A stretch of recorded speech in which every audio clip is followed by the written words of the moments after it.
આજની ધર્મકથા. પ્રણામ. ઇલાચી કુમાર એવી પરિસ્થિતિમાં છે કે જે પરિસ્થિતિની કલ્પના આપણે સામાન્ય મતિથી કરી પણ નહીં શકીએ. એનું આખું જીવન આપણે જોઈએ છે કેટલાક દિવસથી. બધી એક્સ્ટ્રીમ્સને અડીએ એવું જીવન છે. એક્સ્ટ્રીમ સંપત્તિ, સમૃદ્ધિ, એમાંથી એક એક્સ્ટ્રીમ નિર્ણય, અને બધી જ સંપત્તિનો ત્યાગ કરી અને એક નબળું કુળ કહી શકાય એ નબળા કુળની એક વ્યક્તિ માટે સીધું ત્યાં ઘર છોડીને ભાગી જવાનું એક્સ્ટ્રીમ નિર્ણય. 12 વર્ષ સુધી એક્સ્ટ્રીમ મહેનત કોઈ એક વ્યક્તિના પ્રેમ માટે કરવાની. હવે 12 વર્ષના અંતે જ્યારે આ બિનાતટ નગરમાં આવ્યા અને રાજાની સામે એક્સ્ટ્રીમ એફર્ટ્સ મૂકી અને જ્યારે પોતાનો ખેલ બતાવે છે અને હવે જ્યારે રિઝલ્ટ નજર સામે દેખાય છે, એ સમયે રાજા દ્વારા એક પછી એક કહેવાતી વાત અને મુકાતી શરત એ એકચ્યુઅલી એને એક્સ્ટ્રીમ પડોજણની અંદરમાં મૂકવી જોઈતી હતી અને મુકાયા પણ હશે. આપણે એમને એટલા બધા આ કક્ષાએ સહજ ન કલ્પી શકીએ કે ભલે રાજાએ કીધું કે ચાલો બીજી વાર કરો, મારું ધ્યાન નહોતું, હું જરા રાજકાજના કામમાં હતો, અને ઇલાચી કુમારે સહજ સ્વીકારી લીધું હોય. આવું એકવાર બની શકે. બીજી વાર ફરીથી એમણે એ જ આખું ખેલ ફરીથી કર્યો કે જે કર્તવ્યની અંદરમાં જીવનું જોખમ હતું, જે કર્તવ્યમાં એક પગ ચૂકાય તો બધું જ ગુમાવવાનું આવતું હતું,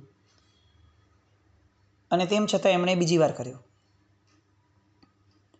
હવે બીજી વાર કરીને જ્યારે રાજા પાસે જાય છે તો ચોક્કસપણે એમના મનમાં એ સ્પષ્ટ હશે કે હવે તો રાજાએ આપણને આ રેકગ્નિઝન આપવું જોઈએ કે ભાઈ આ બહુ સરસ રહ્યું. હા ભાઈ, આખી પ્રજા જ્યારે આટલી તાળીઓ પાડે છે, આટલી પ્રજા જ્યારે વાહવાહી કરે છે, આખી પ્રજા આટલી હદ સુધી એ ઇમ્પ્રેસ છે, તો એક રાજા કેમ ઇમ્પ્રેસ ન થાય?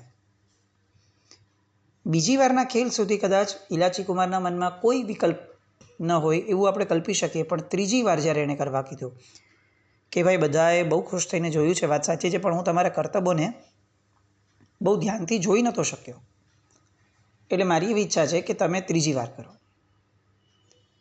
અહીંયા પ્રજાને પણ એવું લાગ્યું કે આ યોગ્ય નથી થઈ રહ્યું.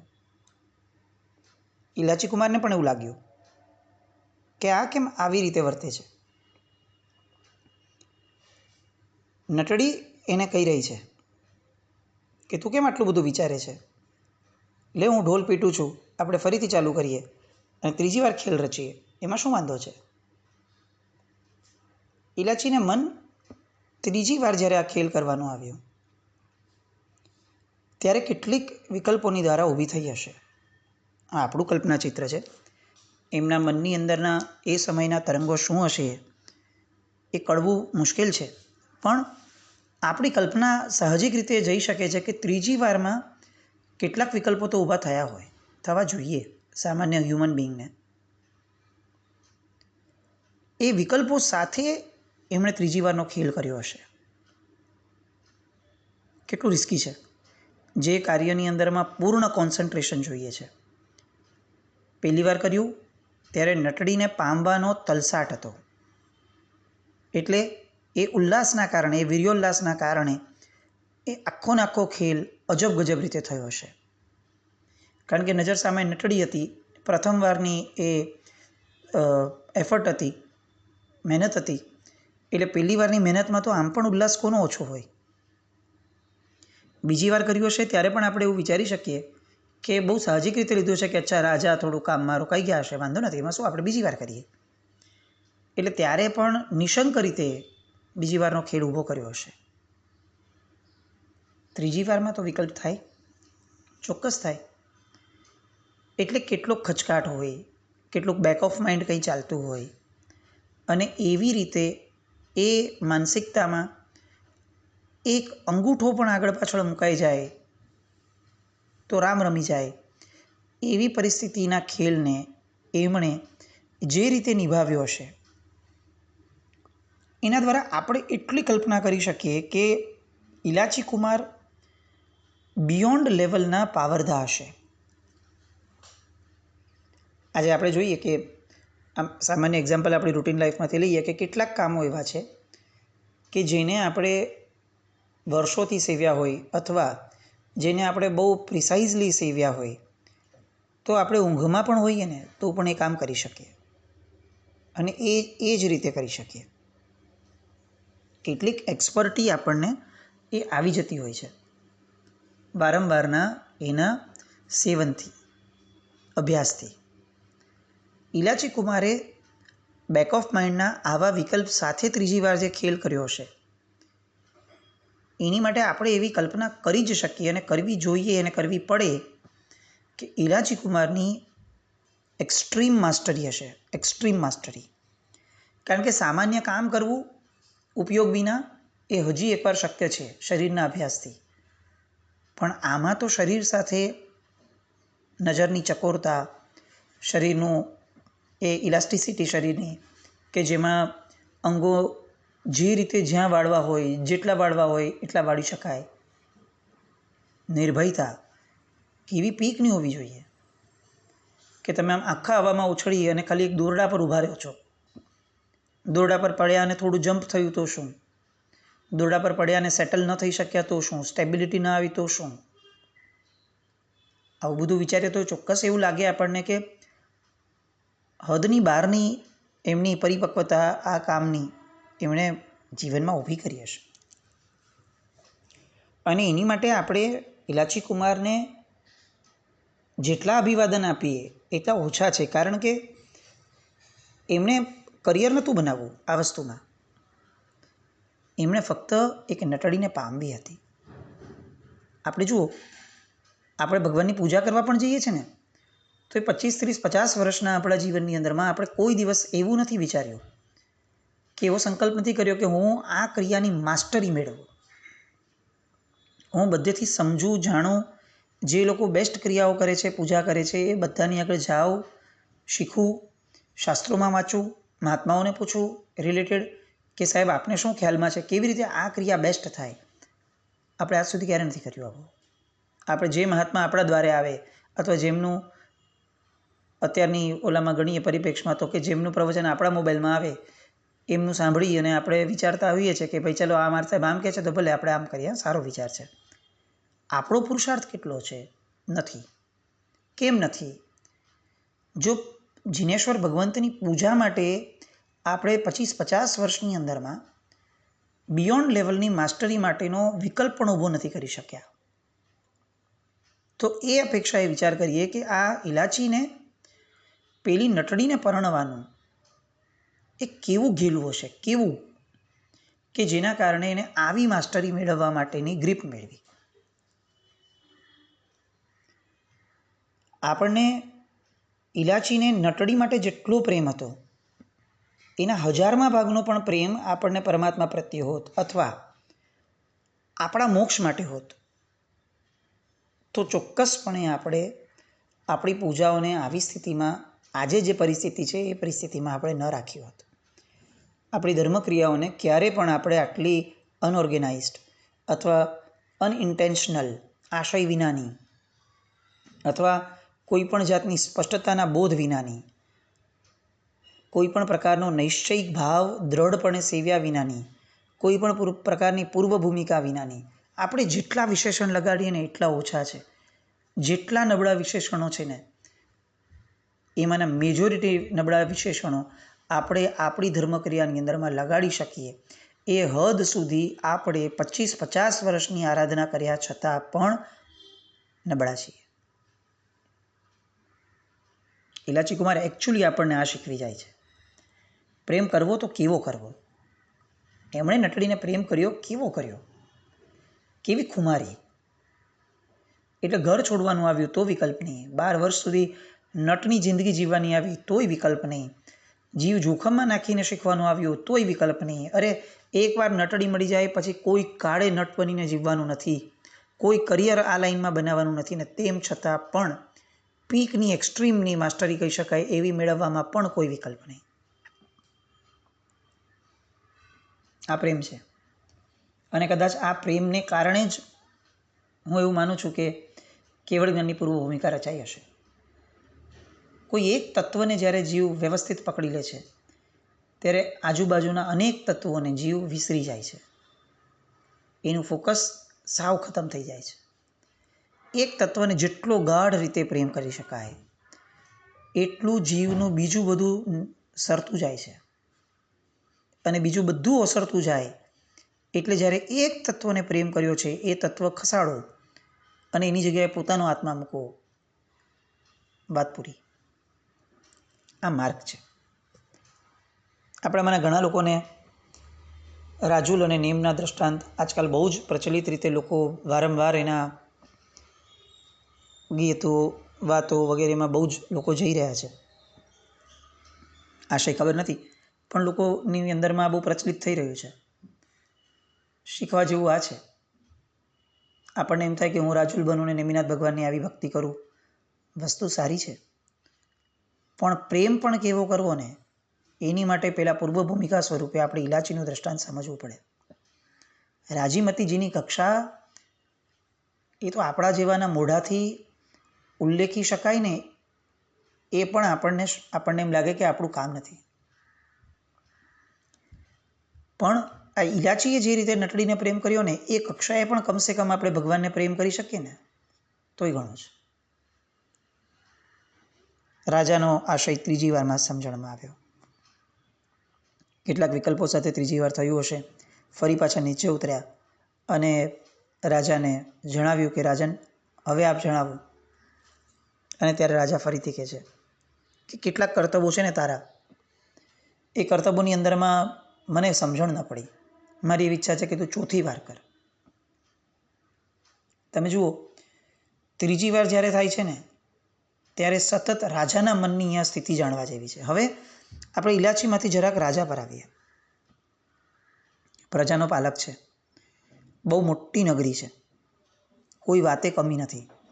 અંતેપુરની અંદરમાં ચિક્કાર રાણીઓ છે, એટલે કોઈ રાણીઓની ભૂખ એને જન્મે એવી અછત એના જીવનમાં છે એવું તો કોઈ પ્રશ્ન નથી. અને જેના પ્રત્યે આકર્ષાઈ રહ્યો છે, જેના રૂપ પ્રત્યે, એ તો નગરની અંદર ફક્ત ને ફક્ત મહેમાન બનીને આવેલી વ્યક્તિ છે. જે લોકો આવી રીતે દરેક નગરમાં ભમતા અને ભટકતા હોય છે, જેનું કુળ ખબર નથી, અને જેનું કુળ ખબર નથી એની વિચારધારા ખબર ન પડે. કારણ કે કુળ એ હંમેશા વિચારધારાઓ આપે. આપણે ત્યાં કુળ વ્યવસ્થાઓ જ એટલા માટે હતી કે કુળમાં જે કુળમાં જન્મ થાય ને એ પ્રમાણે વિચારધારાઓ આવી જ જાય. એ તામસી પ્રકૃતિ, એ રાજસ પ્રકૃતિ, એ સત્વ પ્રકૃતિ, એ બધું કુળના આધારે મહદઅંશે આવતું. એમાં એક્સેપ્શનલ હોય, એમાં કોઈ ના જ નથી, પણ મહદઅંશે આ થતું. આજે જેમ ડીએનએથી આપણને ખબર પડે છે એ રીતે. અને રાજા છતાં, આ બધું હોવા છતાં એ નટડી પ્રત્યે આકર્ષાય ને એ હજી એકવાર કદાચ સમજી શકાય એવું છે કે ભાઈ બહુ જ રૂપાળી હશે તો ગમી ગઈ હશે, પણ એ લેવલ સુધી ગમાડવી કે એને રાણી બનાવવી છે મારે, આ બહુ મોટી એક્સ્ટ્રીમ છે. એ સમયે એને વિચાર પણ નથી આવતો કે મારું મહાજન મને શું કહેશે. અરે તેલ લેવા ગયું મહાજન, સૌથી મુખ્ય વસ્તુ મારી અંતેપુરની રાણીઓ મને શું કહે છે. આ મારી પટરાણી, બીજી રાણીઓ જે ઉચ્ચ કુળની બધી છે, એની વચ્ચે હું આ નટના કુળની સ્ત્રીને પરણીશ તો એ રાણીઓ મારાથી કેટલી વિમુખ થઈ જશે. ઓલરેડી આ રાજાને કેટલાક દીકરાઓ છે, કદાચ આ નટડી એ દીકરાઓની ઉંમરની હશે. હું એ ઉંમરની કન્યાને પરણવા વિચારું છું. આમાંનો એક પણ વિચાર આ રાજાને નથી. વિષયાંધતા કેટલી ભયંકર છે. અત્યારે આપણને આ રાજા જેટલો ગુનેગાર લાગે, આપણી જાત એના કરતાં 100 ગણીની 1000 ગણી ગુનેગાર લાગવી જોઈએ.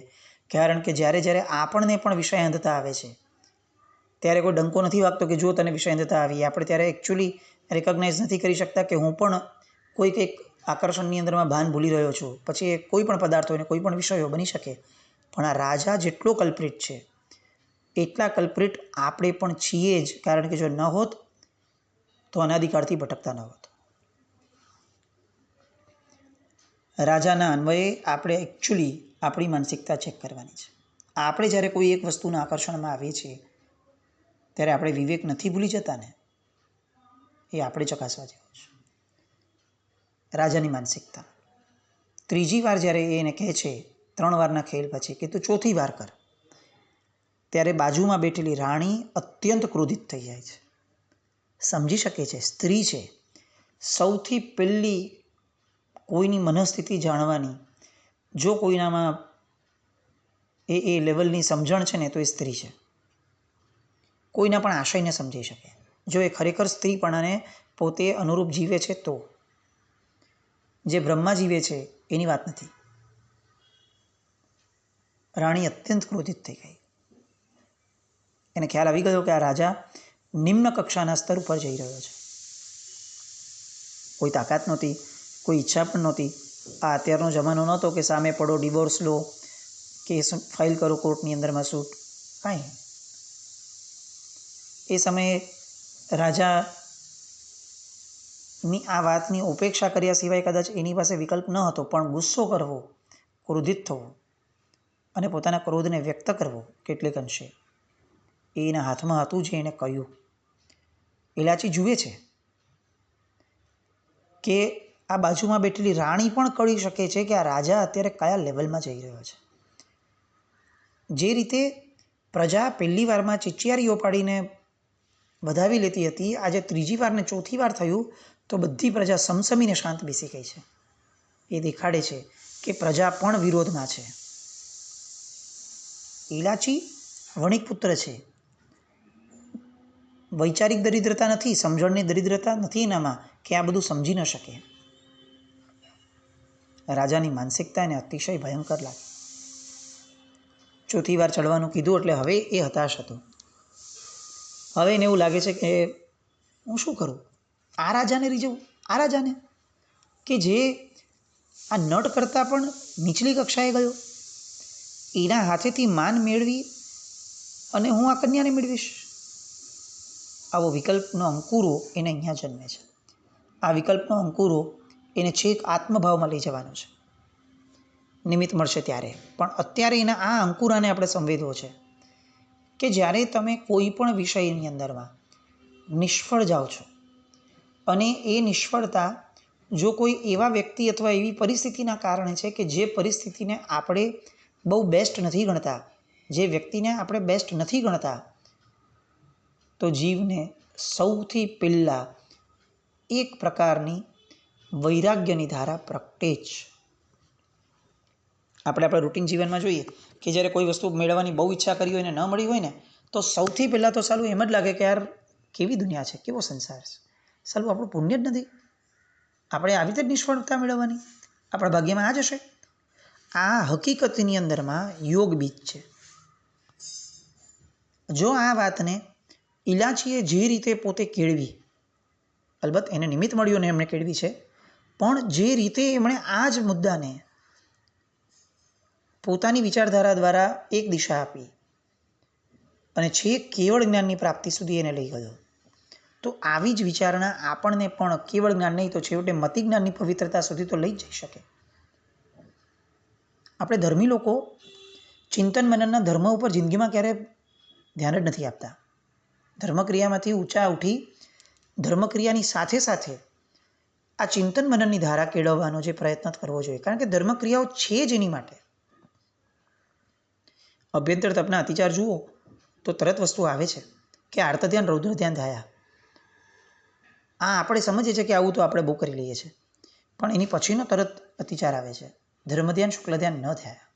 એનો અર્થ શું કે વ્રતધારી વ્યક્તિઓએ ધર્મ ધ્યાન શુક્લ ધ્યાન ધ્યાવવું એ એનું કર્તવ્ય છે. એ એની માટે ચોઈસ નથી, એ એની બેઝિક ડ્યુટી છે. આપણા જીવનનો આપણા દિવસનો કેટલો સમય ધર્મ ધ્યાન અને શુક્લ ધ્યાનમાં જતો હશે? અરે નથી જતો જવા દો, ધર્મ ધ્યાનમાં રહેવાનો પુરુષાર્થ આપણો કેટલો હશે? અહીંયા આ ઇલાચીનું આર્ત ધ્યાન હવે એને ધર્મ ધ્યાન તરફ લઈ જવાનું. રાજાના માધ્યમે એણે જે જોયું, જે સમજ્યું, એ બધું સમજ્યા પછી હવે સૌથી પહેલો વિચાર કરે છે કે ઠીક, રાજાને જે કરવું એ કરે, હું જેની માટે આ બધું કરું છું એ નટળીની વિચારણા શું છે, એની બોડી લેંગ્વેજ શું કહે છે, હવે એને એ જોવાનું મન થયું, કારણ કે અગર ઇલાચી સમજી શકે છે, રાજાની બાજુમાં બેઠેલી રાણી સમજી શકે છે, આખી પ્રજા જે જોવા આવી છે એ દર્શકો સમજી શકે છે કે રાજા કેમ 3-3 વાર ને 4-4 વાર આ પ્રક્રિયા કરાવે છે, તો એવું માનવાને સ્થાન જ નથી કે પેલી નટડી ન સમજી શકી હોય. અને એટલે હવે આખી મીટ મંડાય છે ઇલાચીની પેલી નટડી તરફ, એની બોડી લેંગ્વેજ તરફ, એના હાવભાવ તરફ, એની પ્રતિક્રિયાઓ તરફ. હવે એના દ્વારા અત્યાર સુધી 2 વાર 3 વાર જે થયું ને, ત્યારે એણે રાજા તરફ મીટ માંડેલી મનથી. હવે એનું ફોકસ રાજા તરફથી ખતમ થયું, કારણ કે એને રાજામાં હવે કોઈ હોપ્સ જ નથી લાગતી. રાજા હવે એને હોપલેસ માણસ લાગે છે કે આને માટે હું આ ક્રિયા કરીશ, આ માણસનું સ્તર જ નથી, તો હું કોની માટે કરું છું. હવે જેની માટે એણે આખું ને આખું પોતાનું સર્વસ્વ દાવ ઉપર લગાડ્યું હતું, હવે એ વ્યક્તિ ઉપર એ ફોકસ કરવાનું શરૂ કરે છે. ઇલાચી કુમારની માનસિકતાને ઓળખ્યા વિના, સમજ્યા વિના આપણે ક્યારેય એના કેવળ જ્ઞાનને નહીં સમજી શકીએ. અને આ જે ધારા છે ને, એક્સ્ટ્રીમલી સુપર છે. કદાચ આપણે જે કેવળ જ્ઞાનને ઓળખતા જ નથી, એ ઓળખાણ આપણને આ દૃષ્ટાંત આપશે. એટલે હવે ઇલાચીનું મતિ જ્ઞાન એ કઈ રીતે કરવટ લે છે, કઈ રીતે દિશા બદલે છે, કઈ રીતે આલંબન દ્વારા એ ધર્મ ધ્યાનમાં અને શુક્લ ધ્યાનમાં વહી જાય છે, એ બધી વાત માટે આવતીકાલે ફરીથી મળવું પડશે આપણે. જીના જ્ઞાવૃત કંઈ પણ બોલાય તો મિચ્છામિ દુક્કડમ. જૈનમ જયતિ શાસન.